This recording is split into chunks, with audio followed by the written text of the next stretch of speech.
and welcome back. Hopefully you had some time to catch a bite to eat and chat with your colleagues.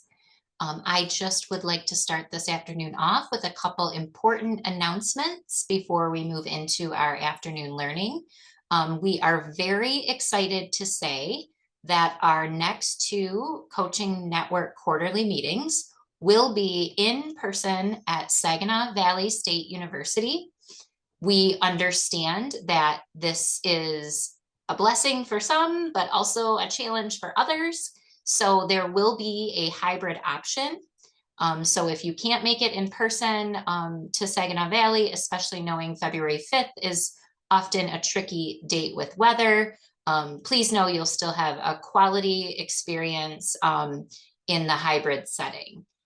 The passcode is Lit Coach when you go to register. It's on the events page for February 5th date, and that May 1st date will be available by the next meeting. I also just at lunch got permission to share that our Summer Coaching Institute dates are set. They will be August 13th and 14th. Hopefully this gives you enough advance time to be able to arrange to be there on those two dates. I am working with Rusty with the early math work, and we could have something optional on the 12th, depending on where our agenda planning goes. But for sure, the required dates for the August Institute will be the 13th and 14th. It will be at the Amway in Grand Rapids again. So this is all available in the agenda. Registration is open for February 5th. And we're excited to see you in person if you're able to make it in February. So with that, I will turn things over to my colleague, Shellie Gohl. Shellie and I often have a joke because I've been called Shellie Gohl and she's been called Michelle Goalie more times than we can count. Our names are very similar and we are the co-chairs together of the Early Literacy Task Force. So we'll answer to anything if you run into either of us. So Shellie, if you are ready, you should have the ability to share your screen. Awesome. Hi, everyone. Yes, true story. Michelle has actually had a hotel canceled on her because I called and canceled my hotel. So things get a little dicey sometimes, but I'm super excited to be here with you today. I am the Director of Instruction at AMA, and I help support some of the coaches in our local space, but I'm also a facilitator for our intensive coaching institutes. And so I've been a part of this coaching network since 2016, proudly, and I'm excited to share with you a little bit today about dyslexia. I'm not going to pretend to be an expert in this area at all. The planning committee just decided that there's some activities that I helped facilitate at our task force meetings last year that they thought would be a great thing to do here with you as a network as well. So thank you so much for taking that pre-survey. It gave us some really great quick information. And I just wanted to let you know that you guys are great at the myths. Right? So for the most part, you are able to debunk many of the common myths. But I'm hoping when we review that later on, you'll be able to see that you'll have an opportunity to take a slideshow that actually was shared with me by Van Vieren ISD that I kind of tweaked a little bit and use that even possibly back into your space. But I'd like to start with the question of like, what do you think? What do we think we know about dyslexia? I tended as a teacher to do TWLs instead of KWLs. It just allowed for a space of like growth mindset and that we can learn new or we can actually reaffirm or have different ideas once we start digging into new learning and research. So for some of you, according to the survey, this dyslexia handbook that we're going to take a peek at today is very new to you. Some of you have seen it and have dug into it. A good majority of you think you have some skills that you're ready to tackle and support students with dyslexic tendencies. But many of us are a little stressed, not really stressed, but wondering about assessments and what that's going to look like. So those are all questions that will be unpacked for us as we move forward and get ready to launch dyslexia here in the state of Michigan. as far as like how we're going to support students and assess students for that starting in 2027. So one of the reminders I have for us is that we've been asked to just kind of pause a little bit in taking action around dyslexia back in our own districts and ISDs. But that doesn't mean we can't start learning and building a common language here together as a network and building our common toolbox. So let's go ahead and get started with a couple different things. Our learning intentions for the next 42 minutes will be that we're going to build some knowledge around MDE's Dyslexia Handbook. This was actually published in 2022, and with all of the craziness of COVID, it got lost in the shuffle of many things. And I want to make sure that we know that it's 2022. This handbook will be updated, but we have been told that there shouldn't be too major of updates done to it. In fact, it might just be that they help define things a little bit more for us along the way.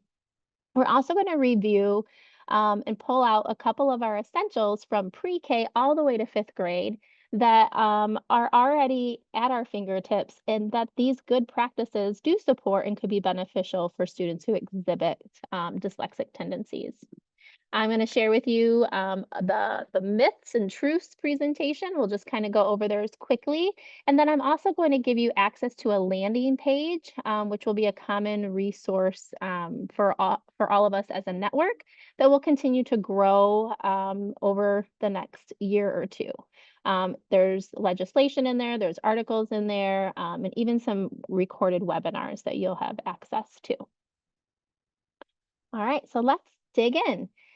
On this screen and in the agenda, you will find that the link for the Michigan Dyslexia Handbook, a guide to accelerating learner outcomes in literacy, is linked in. On this slide, you'll notice that there are 7 sections of this handbook. And so I have those listed for you here on the right. Today, we're only really going to dig into what they call chapters 1, 2, and 3. So there's 7 chapters. We're going to do chapters 1, 2, and 3 just to kind of dig or dip our toes a little bit into what this resource has to offer. So we're going to talk about and read about what is the purpose of the handbook and how is MDE in the state of Michigan defining dyslexia. Also, the introduction and action steps that they outline for us there, and then understanding dyslexia. And they're also going to mention some myths and facts in this handbook as well.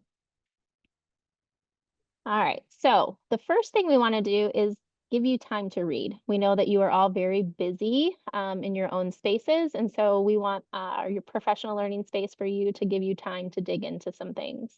So we're going to ask that you independently read pages 1 through 5 using the protocol that you see here on your screen. As you read, please note what is affirming for you, what might be new information for you, and what questions remain. Remember, this is just chapters 1 through 3. So you're going to have a lot of questions that, to be honest with you, this handbook is not going to fully answer for you either. That's all things that we're going to continue to learn and grow together about in different ways throughout the next year and a half. So again, what's affirming to you, what's new information, and what questions remain. If you click on the link on the slide prior to you or in your agenda, you'll be able to access the handbook. We're going to give you 12 minutes to read pages 1 through 5. What questions might you have? All right.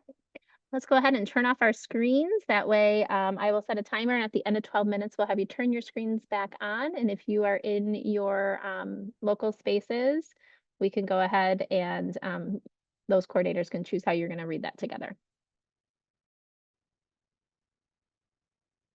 Okay, thanks. All right, thanks to Michelle. When you click on the link, you'll notice that the PDF numbers even the cover as page 1. To clarify, we are going to read at the bottom of the PDF pages, they're numbered. And so that actually starts on slide, I guess you could say, or PDF page 5. So you're reading all the way through chapter 3, which is about 5 pages. All right, I'm going to pull us all back together.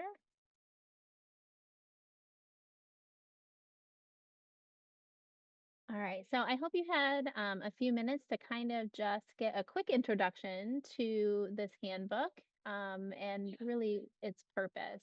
We're going to go into breakout rooms currently, and I have on here for you that we'd like for you to discuss what you were tracking here for your protocol, right? So, what did you find affirming in the first three chapters? What was new information, and what questions might remain? I know in groups where I've done this in the past, these same few chapters, there were also some things that wowed us, and so or shocked us. So, if there was anything that shocked you when you were reading, you can also discuss that as well. So, Michelle, I'm not sure who opens the breakout rooms, but I imagine they'll be going back into their ISD breakout rooms.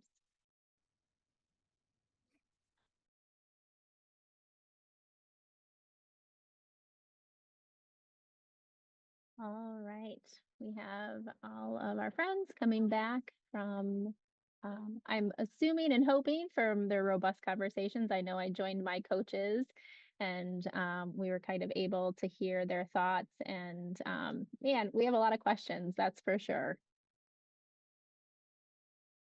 All right, I'm going to just kind of open it up into the space to see if anybody has anything that they want to bring to the surface around something that was affirming or new information for them.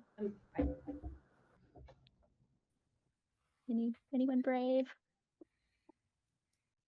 I'll share. I just want to say that as a teacher and a mom, I'm really appreciative of this. My daughter is going to be 16 and she's dyslexic, was Hmm. diagnosed before first grade. So it's really nice seeing a lot of the things that we've done and tried and been through, like put in writing for other people.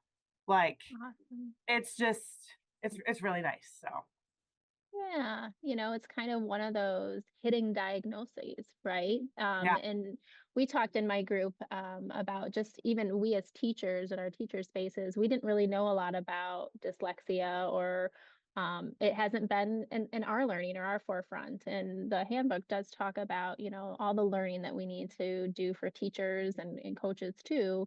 And if you think about what's available to you as coaches and even teachers across the state of Michigan, you have the essential practices, you have letters training, you have Orton Gillingham.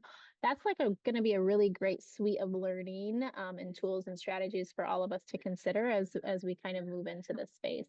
We also talked about communication with families and how detrimental that would be in getting it right the first time. And so, the one thing that we don't always get is the gift of time from MDE or legislation. When they put things into law, we're always scrambling. And so we really do have the gift of time in this situation to get it right. And so I'm appreciative of that. I think it's going to allow us as a network to continue to grow around this topic as well. Anyone else have anything they'd like to kind of bring up and bubble to the surface? I would. One of the things that I worry about is misdiagnosis. If we don't have strong tier one instruction happening in our classrooms, we could have a whole bunch of students that end up looking like they're dyslexic when in fact they Mhm. haven't had the instruction that they need. So I have a wonder around what the state's going to do to, I know that there in the law there is language about certain curriculums and everything, but there has to be an accountability factor of some sort inside of it. Yeah, that's a really good point. Also over testing, right? So we want to make sure that we're not over diagnosing, we're not over testing, right? So that's why this gift of time to get it right is so important. Joey Lynn. Yeah, I had a question about the statistics in there, and I know that they're cited, but like I thought the statistic was somewhere around like 3 to 7%, and looking at people that have dyslexia, and that the 1 in 5 are people who exhibit a symptom of dyslexia. And to me, that's like a really big difference because like we all have a symptom of OCD, but that doesn't mean we all have the disorder, or we all have a symptom of ADHD or autism, but it doesn't mean we have it. And I thought that 1 in 5 has a symptom of it. Yes. Thank you. Right, right. Dyslexic tendencies is what we're going to kind of refer to them as, right? So that was, again, the messaging for families is going to be very important because we don't want to just say like your child has dyslexia, but we might want to say your child is exhibiting some dyslexic tendencies, and here's how we're going to support them with some great instructional strategies to make sure. So you both hit the nail on the head a little bit of like, we don't want to overdiagnose. We also want to make sure that we're using the proper language when we're talking around dyslexia, and the messaging to families, and even the messaging to our districts and our teachers is going to be so important. We are coming up on almost the end of time, and we have just a couple more things that we want to get through. So I did lay out for you in the slideshow just not just mine, I did work with a couple other coaches and coordinators to kind of get their thoughts on this. When we think about the essential practices, which practices might help directly not align, but support those tier one practices in the classroom, right? So when we think about dyslexia in the pre-kindergarten space, practices 2, 4, 5, 6, and 9 kind of were highlighted for us, right? So that read aloud with like reference to print and the directionality. 4 and 5 for all across K3 and pre-K is that phonemic awareness and phonics spaces, interactions around writing, making sure that kids can encode and decode, and connecting all of that together is so important. And obviously making sure that we get the assessment correct. So we can see that pop up in pre-K. We can see those same types of essential practices pop up in K3 literacy. Here we talk about small group instruction as well, and that we are observing their needs and that we're supporting them and differentiating for that as a tier one practice. That we also 7 and 9 in there as well. For grades 4 and 5, this is a new space for us as a network. And so we really want to make sure that we come back to this. And so I think Denise and Melissa for kind of sending some ideas for me on this one. But they too thought 6, 7, and 9 from essential practices, grades 4 and 5, were some practices that do speak to instruction to be proactive in the area of dyslexic tendencies. And then, of course, we have our school-wide practices, right? So that we have a system for determining additional support, and that we also have organizational systems that assess and respond to the individual needs of our students. And this is where we need to get it right, and we need to get it right from the beginning. All right, so I had this great little presentation shared with me by Van Buren. So thank you to Janice and her coaches to kind of walk us through what were some of those common myths. I've changed a few of them a little bit, added a couple, and then I tried to make sure that the essential practices were also mentioned in here, mainly because this is something that you could go back and potentially use in your own spaces as you're trying to get others to learn and grow around what does dyslexia really mean. So let's walk through this. All right, here we go. So, and I apologize for the noise. I'm at a conference and they are switching spaces. All right, so myth or truth number 1. Dyslexia is a reading disorder that is based on vision problems, which causes people to read backward or mix up letters like B and D. You all, for the most part, really knew that that was a myth. Dyslexia is a brain-based disorder associated with the manipulation of sounds, not vision. Also, reversals are developmentally appropriate. So just because our littles are making reversals in their writing, that's common until about 2nd grade. And some individuals with dyslexia struggle with orthography, sound to letter correspondences, and getting the words and letters on paper. That's really what is holding them up. Myth or truth number 2, brain scans can't identify reading disabilities. This is one that we were kind of all over the place with. And that's true. Brain scans can't be used to identify dyslexia or any learning disability. There are many differences in brain scans among those who have been identified with dyslexia, and targeted instructional goals should be for appropriate tools to guide that learning. Myth number 3 or truth. all students with dyslexia demonstrate the same problems with reading. You guys hit the nail on the head here. Many of you already knew the answer to this. Dyslexia has many different meanings. Also, it's defined as difficulties at the single word level and present across literature and all sorts of domains and societies. It's under an umbrella. One of my my ELA consultant that we were just in a room and she talked about that too. Dyslexia is like an umbrella of specific learning disabilities, and it's also referred to that in many special ed spaces. Dyslexia exists on a continuum, and students with dyslexia demonstrate different levels of difficulty learning to read. And we know that it can cause reading comprehension difficulties, but not in every case. So it's just all over the place a little bit. There's tendencies. Some students exhibit, others more than that. Myth or truth number 4, people with dyslexia can't learn to read. That is a myth. With the right instruction, they really can. And so that's why it's important that we lean into this and support those who need the additional instructional support. Myth or truth number 5, there's no indication of risk factors for dyslexia before school age, and that is a myth. We are able to see dyslexic tendencies in students and actually young children. So for print knowledge, verbal short-term memory, phonological awareness, rapid naming of letters, a lot of things that families try to do with their young children before school age. Myth or truth, pediatricians diagnose dyslexia. We were a little all over the place on this one too. And it's a myth. They should be involved if worried about language and literacy delays, but they're also not properly trained. And some are not properly trained to give a diagnosis.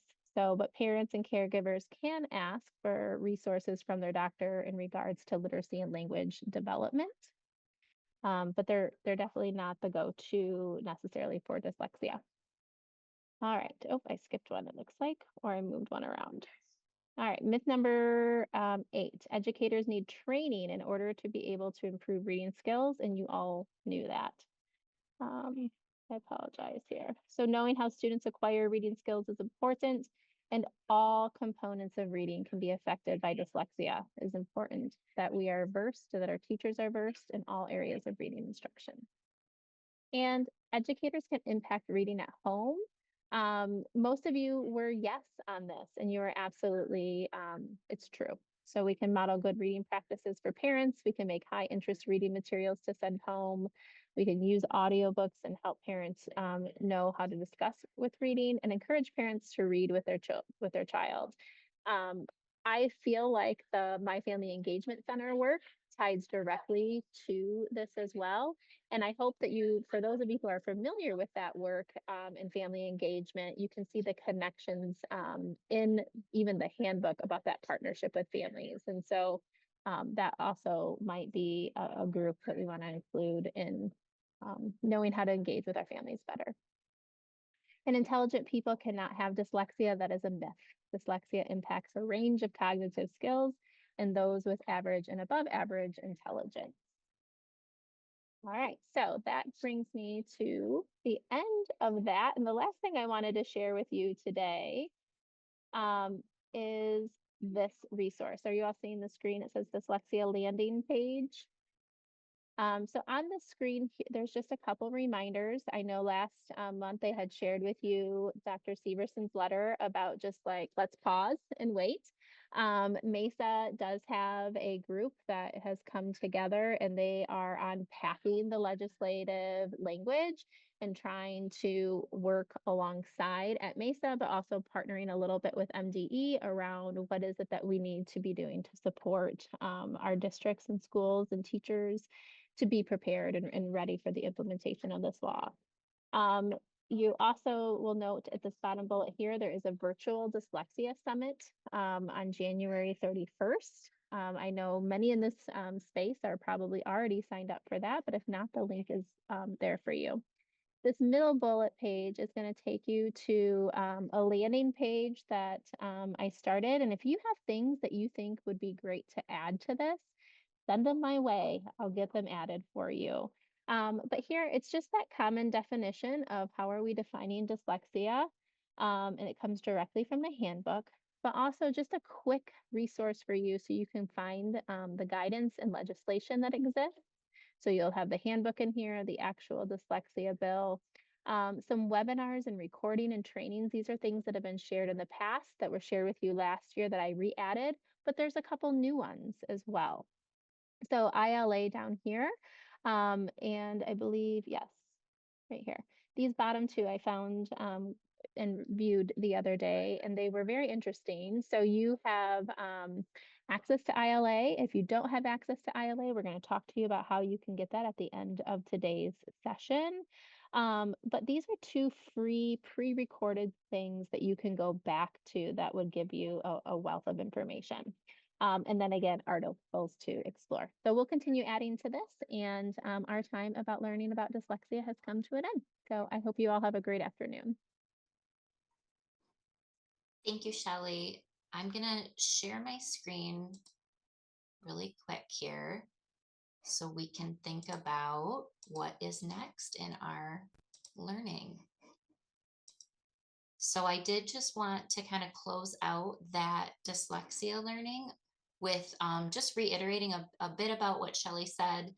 We are working with MDE. We meet with them a few times a month. We have MDE members on our task force. There is that GELN work group, and there will be some minor revisions to the handbook, but nothing major. So this will be a tool that we will reference and come back to and interact with as we develop our learning around dyslexia. There's also an MDE memo linked into this slide that has a few webinars that are upcoming. I would recommend coach coordinators or ISD and GELN members attend.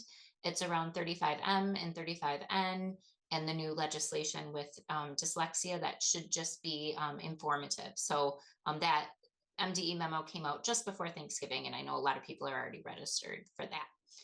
So before we head off into our break and then our pathways for the afternoon, we would love for you to describe your experience with today's learning in one word. So last time we did this at the very end of the meeting. We'd love to see it populate on the screen as we head off into our pathways. So if you could just give us your one word as we take a look at this. And then when you do go to your break, we are going to ask, it's 1:25. We're going to do a 10-minute break instead of a 15-minute break. So our pathway facilitators, we're going to ask you to start at 1:35 instead of 1:30. You will have all of your closing announcements in your pathway. So you can leave this Zoom completely, get out of it, and then click on the link that has the new Zoom for your pathway learning. And you're going to end your day in that new Zoom with your facilitators. So after you've got your one word in here, feel free to exit the meeting. And in 10 minutes at 1:35, join your pathway Zoom. Love seeing these words. It's so helpful to see where we're at. Have a wonderful afternoon with your teams. And thank you for your patience as we navigate the new tools we're using online.